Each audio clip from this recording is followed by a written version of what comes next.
This episode of the AI Daily Deep Dive podcast was researched entirely by the new AI model Gemini Deep Research and is fully AI generated. Welcome to the Deep Dive. Today we're taking a closer look at a single, really thought-provoking essay. It zeroes in on a question many of us might not even realize we should be asking. Are AI filters actually rewriting our self-image? We've pulled out the key insights from this one powerful piece. It dives into something you probably interact with daily.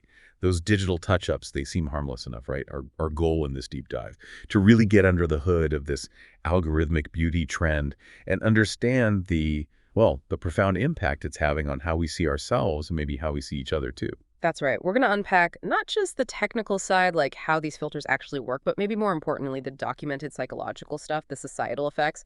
It's a journey from the nuts and bolts of the tech right into the very personal space of, your own self-perception and how it might even be changing relationships. So get ready to look at that next filtered photo maybe a little differently. Let's unpack this. Okay, so the essay kicks things off by introducing this idea called algorithmic beauty. Right. Algorithmic beauty. Think of it as, well, the way we think about attractiveness is increasingly being defined and sort of pushed by AI systems, mostly through these filters we see everywhere. And it's different from just, photoshopping a picture, right? Totally different. These AI filters, they apply changes automatically. They're guided by algorithms trained on, what the AI has learned are the ideal aesthetic features. It uses computer vision, CV, and augmented reality, AR, to enhance or even distort how you look, and does it in real time, often without you even fully grasping everything it's changing. And it's just everywhere now. Oh, absolutely. Filters are standard on Instagram, TikTok, Snapchat, even built into things like Zoom now, the touch up my appearance feature. The stats are pretty wild. Over 90% of young people in the US, France, UK use filters.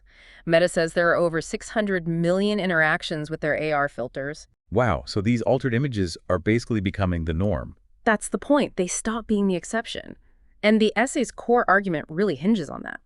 This massive use of AI beauty filters is genuinely reshaping our self-image, our mental well-being, because there's this constant underlying pressure to conform to whatever the algorithm decides is ideal. Which leads to this concept the essay calls the algorithmic gaze. The algorithmic gaze, yeah. It's described as this kind of omnipresent, data-driven judgment. Always looking, always evaluating your appearance. And it has real impacts. On your psychology, it helps homogenize beauty standards across the board, and it raises some pretty big ethical questions. How does it compare to, how we used to see ourselves through other people? Well, historically, we had social mirrors, right? Family, friends, media figures, how they looked, how they reacted to us. That shaped our self-image. The AI filter introduces something new, a non-human judge. It's constantly reflecting back this corrected or idealized version of you. And it's personalized, instant. Exactly. Personalized, instant, always available. The essay suggests this makes its influence potentially more, maybe insidious is the right word, than traditional media ever was. And crucially, this gaze, it isn't neutral, is it? Not at all. That's key. It's built on biases. Biases inherited directly from the data it was trained on, so it's actively pushing and reinforcing specific ideas of what's desirable. And when filtered images are everywhere, they become the main way we present ourselves, which leads to that perceptual normalization thing. Perceptual normalization, yeah.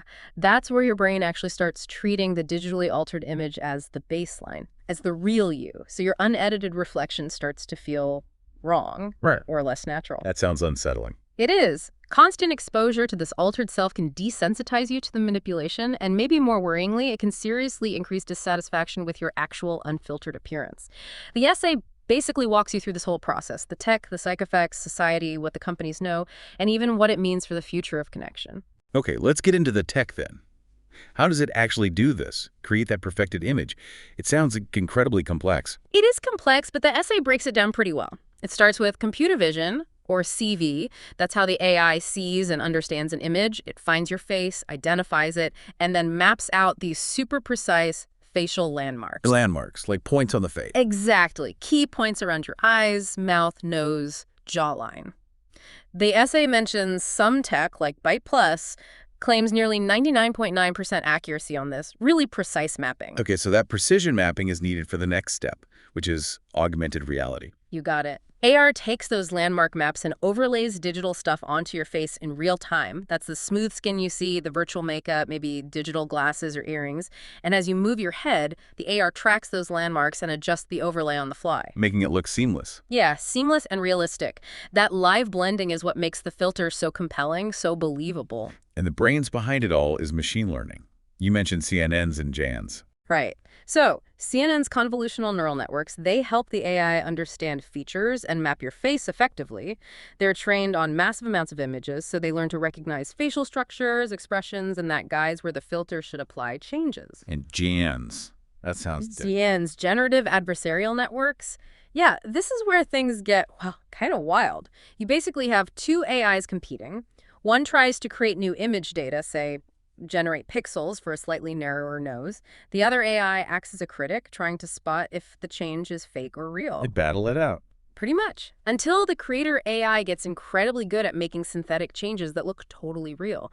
This lets filters actually regenerate parts of your face, create new features, or even completely alter your underlying structure really convincingly. So it's CV seeing, AR overlaying, and ML intelligently modifying, all happening instantly. Basically, yeah. And the essay points out that developer tools, APIs, make it really easy for anyone to create and distribute these filters, which is why they've spread like wildfire. But the big question, where does the AI learn what beauty even is? That's the million-dollar question, right? It learns from the enormous data sets it's trained on, often just vast quantities of images scraped from the internet. And these data sets, they are far from neutral. They're packed with existing societal biases and preferences. Like racial bias, Eurocentric features, that comes up a lot. Definitely. That's probably the most discussed bias. If the training data is overloaded with images of people with lighter skin tones and features traditionally deemed attractive in Western cultures, the AI learns that is the ideal. So the filters then try to make people look more like that. Exactly. They might lighten skin, narrow noses, alter eye shapes, all subtly pushing towards those learned biased standards, and that naturally marginalizes other features, other looks. It reinforces a very narrow definition of beauty. And it's not just race, right? There's ageism, gender bias. Oh, yeah. Ageist bias is huge, smoothing wrinkles, erasing age spots, always pushing towards youthfulness. And gender bias, too, reinforcing stereotypical ideals. Think fuller lips and higher cheekbones coded as feminine versus stronger jawlines as masculine. So that algorithmic gaze we talked about. Yeah. It's not just looking, it's judging based on these biased preferences it learned, pushing users towards this specific, often homogenized look. Precisely. And this leads directly to what the essay calls a homogenization of aesthetics. Actual research, like the Fair Beauty dataset mentioned, has quantitatively shown that faces processed through popular filters become statistically more similar to each other. Natural diversity gets reduced. The algorithms are basically optimizing for sameness. For a very narrow definition of beauty, they were taught, yeah. And a huge part of the problem is how opaque it all is. The black box issue. You, the user, often have no idea how the filter's changing your face or what biases are baked into its decisions. You just know it makes you look better, according to some invisible standard. Right. And that feeling reduces your awareness, maybe even your agency in how you present yourself. It just feels good, so you use it. And the essay mentions a feedback loop. Yeah, a dangerous one. Popular filters, often the ones carrying these biases, get used more. That generates more data showing people prefer those looks, which reinforces the biases in the next generation of algorithms. Platforms then promote the popular filters because they drive engagement. Accelerating the whole cycle, Yeah. pushing everyone towards the same algorithmically approved look. It's a powerful cycle, and the evolution of the tech has been incredibly fast. Think about it. From early Instagram filters that just tweaked colors, to Snapchat lenses adding dog ears, to something like TikTok's bold glamour filter. That one felt different, almost too real. Because it can literally regenerate your facial structure in real time using AI.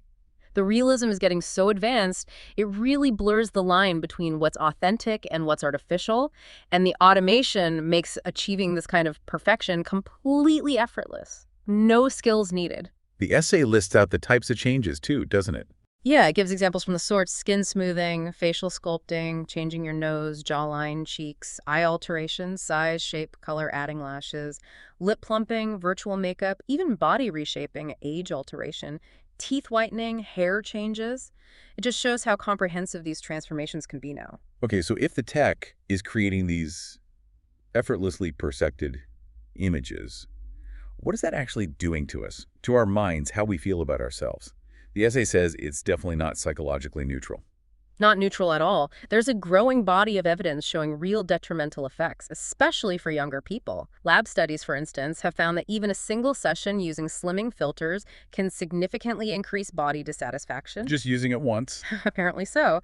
And it can also strengthen negative attitudes towards fatness by about 11% in one study.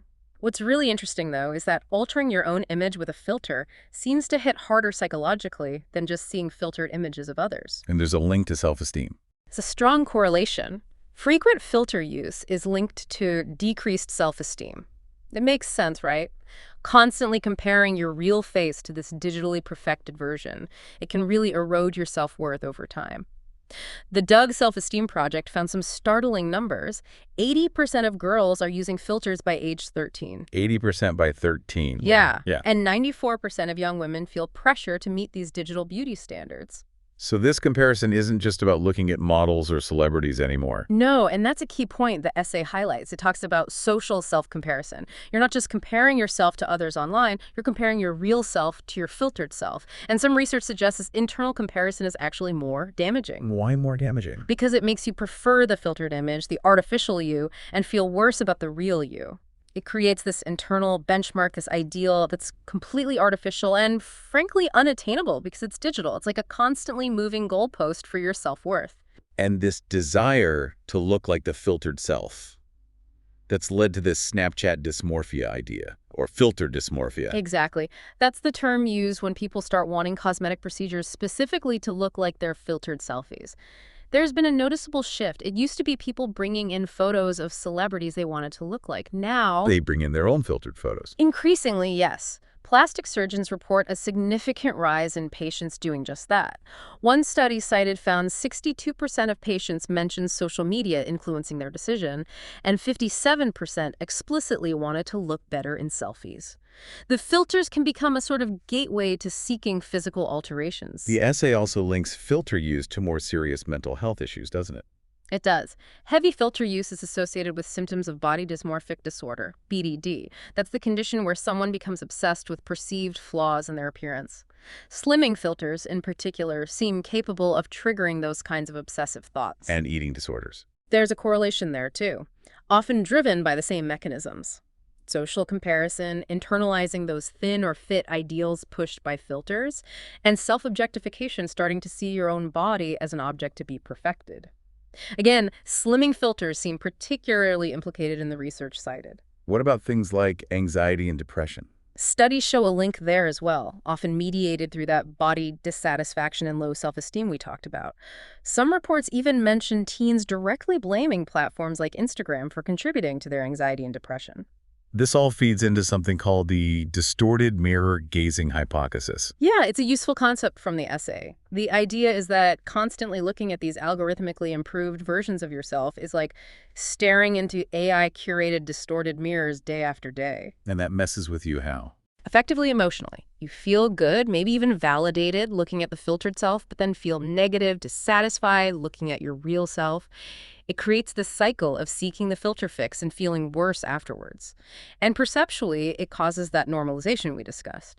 Your brain adapts. The filtered version starts to feel like the baseline, making your actual reflection seem wrong or less real. It gets integrated into your self-concept, potentially making you lose touch with sensory reality. The essay stresses that some groups are more vulnerable here. Absolutely. Adolescents and young adults are a key focus, partly because their filter usage stats are just so high, like 90% plus on Snapchat for teens.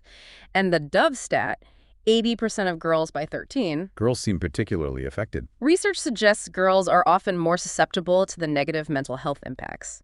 Plus, adolescence is just a critical developmental stage for forming identity, dealing with self-consciousness. Add filters into that mix, especially filters with built-in biases pushing narrow, often exclusionary ideals. It can really intensify feelings of inadequacy for anyone who doesn't naturally fit that mold. And disturbingly, the essay mentions that internal company documents, the leaked ones, showed the companies knew about these specific harms to teens. We'll definitely get into that corporate awareness piece. It's a crucial part of the picture. But first, let's broaden out from the individual psyche. How does this affect society as a whole? our relationships. Right. So beyond just how I feel about myself, how does it change things between people? The essay argues the impact extends significantly outwards. It talks about the creation of a beautyverse, basically, the set of aesthetic norms being propagated by these filters. And a key feature of this beautyverse is that it pushes a very homogenized aesthetic. Homogenized meaning. Everyone starts to look more alike. Pretty much. Because filters apply consistent transformations, smoothing skin, enlarging eyes, plumping lips, maybe narrowing noses, in predictable ways. As we mentioned, research quantitatively confirms that filtered faces become statistically more similar. Natural diversity gets ironed out. And this homogenization often leans towards certain ideals, like Eurocentric ones. That's a major concern highlighted. By consistently favoring features like lighter skin or narrower noses, these widely used filters implicitly or explicitly reinforce those standards as the ideal, potentially devaluing diverse looks. Some critics even call it a form of algorithmic colonialism. Wow. So it normalizes these altered looks. It makes the filtered appearance the new baseline, yeah. Which in turn can make natural, unedited appearances seem somehow flawed or less than. It's a societal shift in perception, driven by algorithms, making it harder to value and appreciate natural diversity. How does this play out in, say, dating and attraction? Well, the essay points out that filtered faces are often rated in studies as more attractive but also more searchable and happier. So the question becomes, if you're constantly bombarded with these digitally enhanced versions of people, does it subtly make real, unfiltered faces seem less appealing by comparison? Leading to unrealistic expectations for partners. Exactly. You see these curated online highlight reels, often heavily filtered, and then you meet someone in real life with, normal human imperfections. The essay suggests this can lead to disappointment, chronic comparison, and ultimately dissatisfaction in relationships. Social comparison gets applied not just to yourself, but to your potential or actual partners. The essay even brings up the paradox of choice in online dating. How does filtering affect that? It suggests filters amplify it. You're scrolling through seemingly endless options, many presenting filtered, perfected versions of themselves. This can exacerbate that fear of missing out, FOMO, making it feel harder to commit to a real, imperfect person you might connect with offline. It can even mess with our initial attraction filters. Oh yeah, the essay uses that term relationship filter theory. If our initial judgment of attractiveness gets skewed by constant exposure to unrealistic digital standards, we might screen out potentially compatible partners early on simply because they don't meet some algorithmically defined physical ideal. Do filters reinforce stereotypes too? They can. For instance, the essay notes research suggesting filtered faces might be seen as more attractive, but not necessarily more intelligent, and this effect could potentially widen perceived gaps between genders. And obviously, promoting Eurocentric features reinforces racial biases and puts pressure on individuals from diverse backgrounds to conform. That blurring line between real and artificial, it seems to have huge consequences for trust and connection. Absolutely huge. It becomes genuinely difficult to know what's authentic online. This can create pressure for people to try and maintain their filtered persona offline, which sounds exhausting and anxiety-inducing. It can also erode trust in online visuals. Generally, you might start assuming every image is filtered, approaching interactions with more skepticism. The essay called it a perfection paradox. Right. Digital enhancement might attract attention initially, but the underlying artificiality can actually hinder the formation of genuine, deep connections. The relentless pursuit of digital beauty fueled by filters might ironically undermine our ability to build lasting, authentic relationships. Okay, so we've seen the tech, the psychological impact, the societal shifts. But what about the companies making these filters? Were they aware of these harms? The essay gets into some leaked internal documents, right? Yes, this section really shifts the focus to accountability.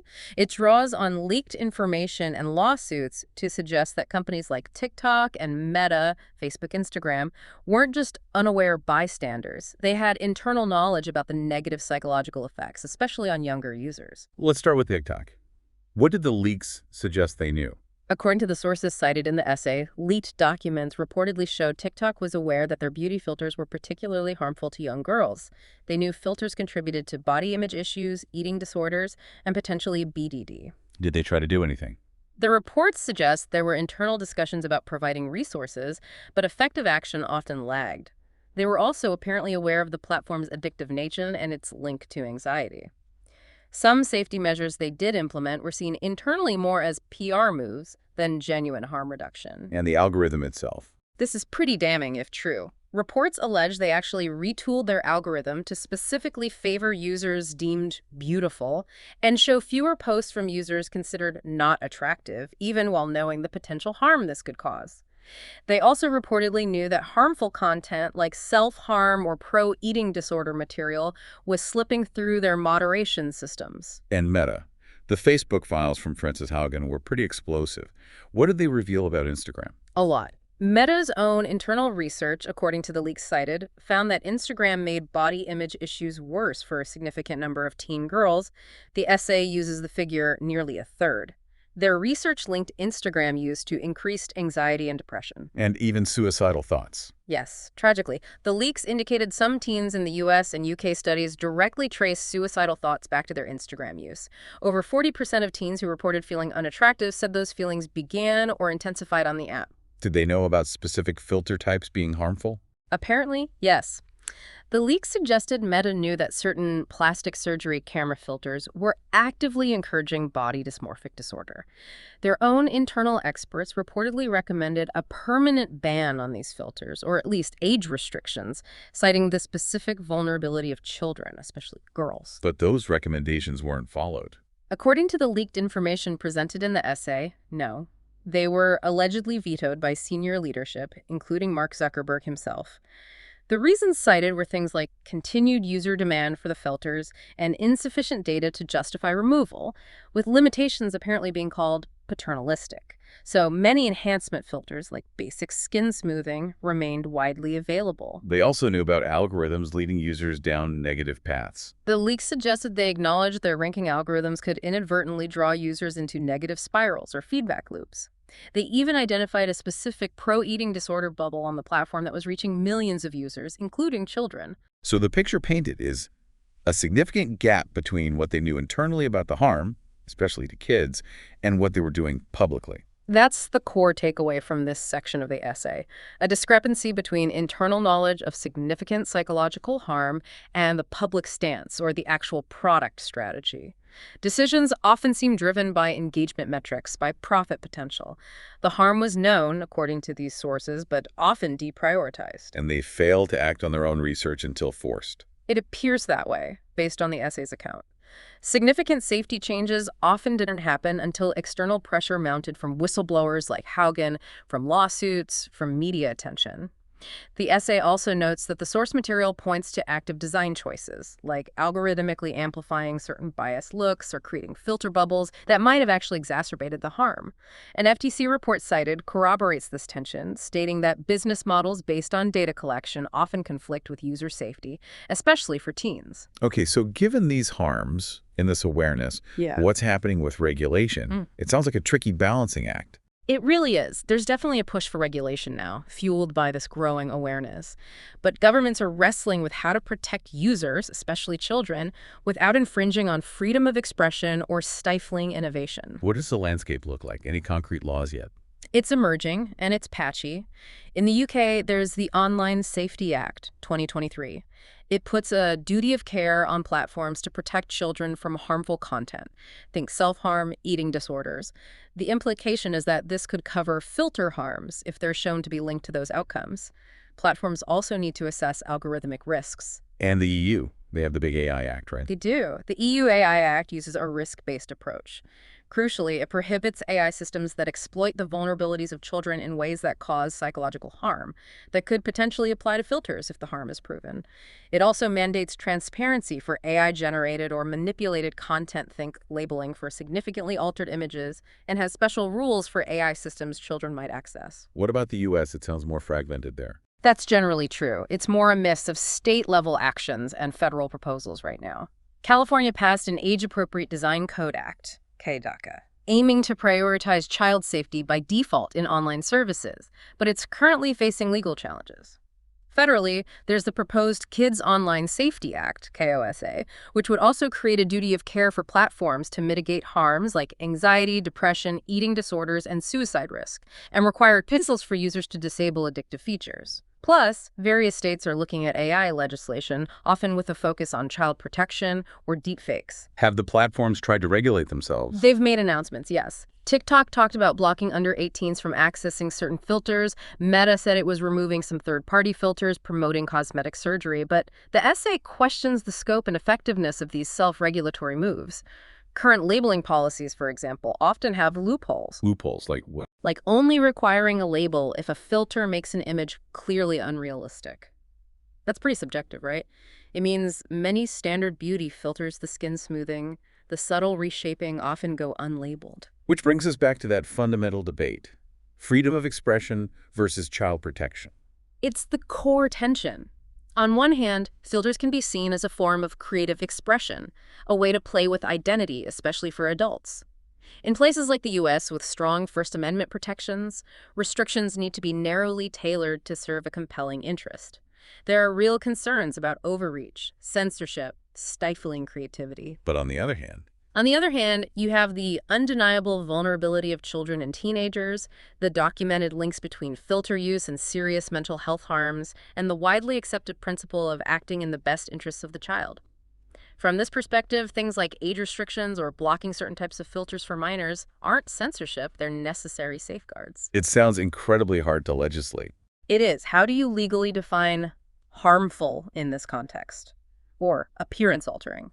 And then there are the practical challenges, like effective age verification online. It's a minefield. What about just labeling everything? Transparency. Does that help? It's often proposed, and the rationale makes sense.